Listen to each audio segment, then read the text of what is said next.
This is a Socialist News and Views special report.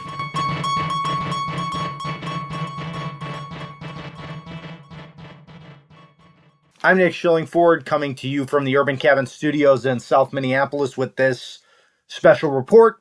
We will have an interview with the Ward 12 City Council candidate for Minneapolis for 2021. We're a week out from the election here in Minneapolis. In Ward 12, David Rosenfeld is running on the Socialist Workers Party ticket, and so we will have an interview with him. The Urban Cabin Studios and Socialist News and Views are based in Ward 12, currently Andrew Johnson's ward. And so we'll be having that interview. Also going to go to an ad quickly here from Robin from Minneapolis, Robin Wonsley Worlobah. I've been out door knocking for Robin, supporting Robin. She's been a friend of mine for some time. So we'll go to that ad right now. Black lives, they matter here. Black lives, they matter here. Native lives, they matter here. 4 years ago, I helped lead the fight for a $15 minimum wage and stood with our working class communities. 3 years ago, I organized for a $2 million investment to community schools. 1 year ago, I was with all of you in demanding justice for George Floyd and organized mutual aid efforts to provide food and safety for our community. And this ongoing work is not a choice, but a stake in a fight for an equitable future. And I am in this fight for the long haul. I'm Robin Wonsley Worlobah, and I am a Democratic Socialist, labor activist, renter, community organizer, and I am running in Ward 2 to be Minneapolis' first Black Democratic Socialist City Council member. I was born in Southside Chicago in a predominantly working class Black community. Both my parents and relatives invested their dreams, time, and resources into me, and I'm investing those same dreams and resources back to a vision for a better Minneapolis. Our city has an abundance of resources that are being hoarded by the rich. We can take back those resources to become a city where housing is a human right, where communities are fully funded, where everyone can breathe. Communities all across the city are working together and voicing their demands, and we need strong leadership within City Council to ensure these demands are met. We have the power to heal, build, and rise up as a community to achieve this vision.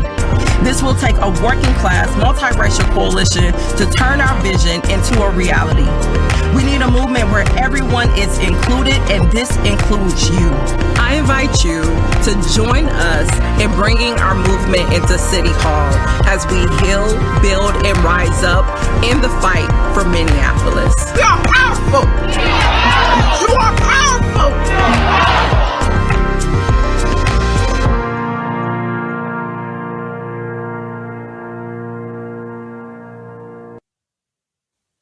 Now we're back. We're going to go to one more quick ad. This is for Ward 10. This is Aisha Chugtai, and she's running in Ward 10. I definitely want you to give this ad a listen and encouraging folks to put Aisha as their first choice, as I did with Robin. Beneath all hardship in this city and in this world, there is one truth. We have enough. There is more than enough to go around for all of us to have what we need to thrive. Who gets left behind is and has always been a choice. I know that too well. My family is one of the millions in this country fighting to keep their heads above water. My name is Aisha Chugtai. I'm a renter, community organizer, union activist, first-generation immigrant, and Muslim American, and I'm running for the Minneapolis City Council in Ward 10. We can build a community where there is housing for all, where everyone feels safe, and where our economy puts working people first. We deserve a leader who knows Minneapolis can be that place and is willing to fight for it. Let's build a community where we can thrive together. And now we're going to go to our interview with David Rosenfeld, Ward 12 candidate standing for the Socialist Workers Party, encouraging folks to put David as a first choice as well. And so we go to that interview now. On Socialist News and Views, we usually let folks introduce themselves. So if you just want to introduce yourself. Sure. Well, I'm David Rosenfeld. I'm the Socialist Workers Party candidate for City Council in Ward 12. I've been a long-time unionist, revolutionary. As a young person, I was very much impacted by the recent, at that time, big black rights struggle. As a teenager, I traveled to Cuba, and that had a big impact on me, and I've been a lifelong supporter of the Cuban Revolution. And part of building a party that really aims at organizing the working class in its vanguard along the lines independent from the Democrats and Republicans and capitalist politics, and trying to build a movement whose ultimate goal will be to overthrow the power of the capitalists and bring workers and farmers to power. I mean, the Socialist Workers Party is a working class party, and we're using our campaign both for the city council and our candidate for mayor, Doug Nelson, to advance a fighting working class program and to build solidarity with different labor and social struggles that are going on today. And so that's been, that's the emphasis of this. It's not, we don't start with what's going to get the most votes. We start with what's going to actually advance the organization and the consciousness of the working class and help to win some of the struggles that are going on today, particularly in the labor movement. Things like the Nabisco strike that's going on around the country, the John Deere strike. There's 1,000 coal miners in Alabama that have been on strike for months. These things are starting to get noticed because, in a small way, because they're becoming an issue for the bosses. Right. And that there's been a shift amongst working people. There's, a few years ago, when bosses began to, would push on wages and working conditions and speed up and things like that, a lot of workers kind of just threw up their hands in frustration and said, what can we do? But now we're seeing, a whole series of examples of workers who are saying, no, it's enough. We're not going to just cave in. And they're putting up a fight and they're winning solidarity, but the outcome of these fights can be very important, both in the negative or the positive. And so, we're doing what we can to both spread the word, but also to really encourage unions and other people to weigh in on these fights and to bring to bear solidarity. Absolutely. Yeah. So just as far as your specific campaign in Ward 12, I know, I've, different folks that I've worked with or heard about in the past, sometimes are running what they would consider to be like a protest campaign or somewhere where you can register a vote as a protest. And then other folks that would say they're running quote unquote a serious campaign, but maybe they're, you had mentioned sticking to principles, that it's more about principles than getting the votes.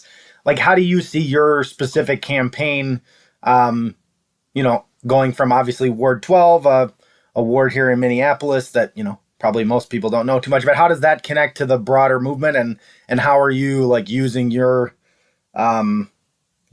Like, what do you see as its purpose specifically in Ward 12? Well, one thing about our campaign, I think that's unique, is that it's a genuine working class campaign. And so workers who want to vote for their class actually have an opportunity to do that. Right. And I say that in full recognition that there's a growing socialist wing of the Democratic Party in this country, associated with figures like Bernie Sanders and Ocasio-Cortez and others that put forward a different perspective, that put forward a perspective of seeking to channel working class struggles and social struggles that benefit working people into the Democratic Party. And I really strongly believe that that's a total dead end, and that the Democrats and the Republicans are the two ruling class parties that run the system on behalf of the capitalists. But they've the two-party system has been very effective in channeling frustrations and aspirations for change into a system that is designed to not serve the working class, but to serve the capitalists, the ruling class. And so I wouldn't describe our campaign as a protest campaign, but it is a campaign that starts from advancing the organization and the consciousness and the solidarity of working people, and putting forward a fighting perspective to do that, and seeking to use the campaign to advance that perspective. But when the election is over, you can count on the Socialist Workers' Party that nothing will change in terms of our perspective in looking for the opportunities to push along those lines. Well, it's fantastic. Is there anything else that we didn't cover as it applies to Ward 12 specifically, or the struggle for a new world, for a new system globally? Is there anything we didn't cover on that you want to talk about? Well, I will say that there's been a lot of discussion, obviously, in Minneapolis, around questions of policing and what's called public safety and criminality and all those kinds of things. And I don't think that the debate as it's been framed is one in which the working class is able to advance its interests in terms of voting for this or that proposal, or looking at some of the different reform proposals and things like that have been put forward. I mean, the one thing for sure is that the ruling class is going to have a police force to defend its interests and its system. Right. And so talking about defunding the police, abolishing the police, and those kinds of things is not going to happen as long as the capitalists continue to run this system. But the proposals to defund the police are rightly unpopular amongst a lot of working people who face situations in their neighborhoods that, where you have a lot of antisocial behavior, where you have, a certain amount of violent crime and those kinds of things. And simply defunding the police without having an institution to replace it is not a solution, especially for those working people that face the biggest challenges. At the same time, we can never put trust in the police or in fake proposals to reform the police to make it responsive to the community, because it's only going to be responsive to the class interests that it serves.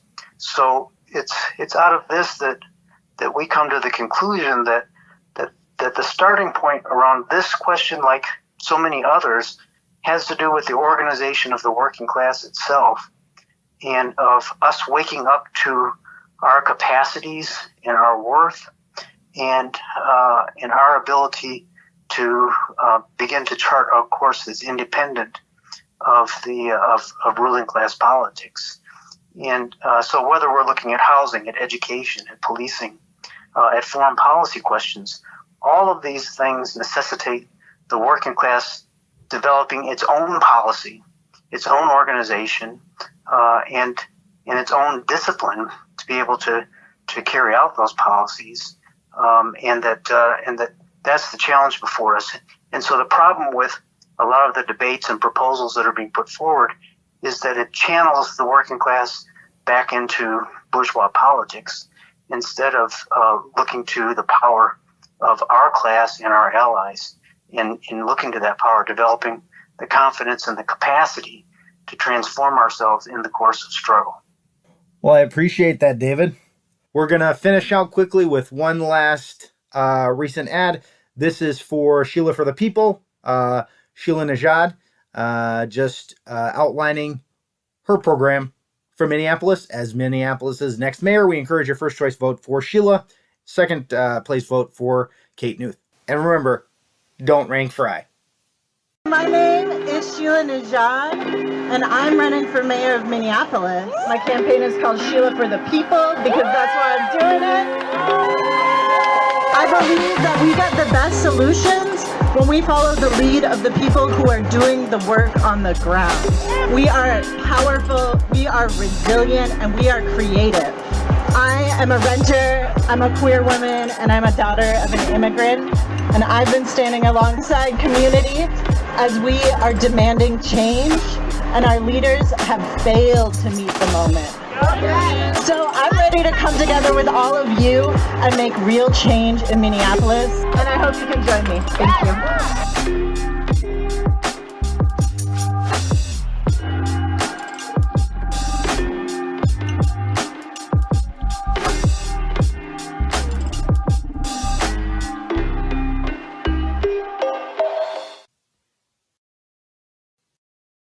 This has been a Socialist News and Views special report.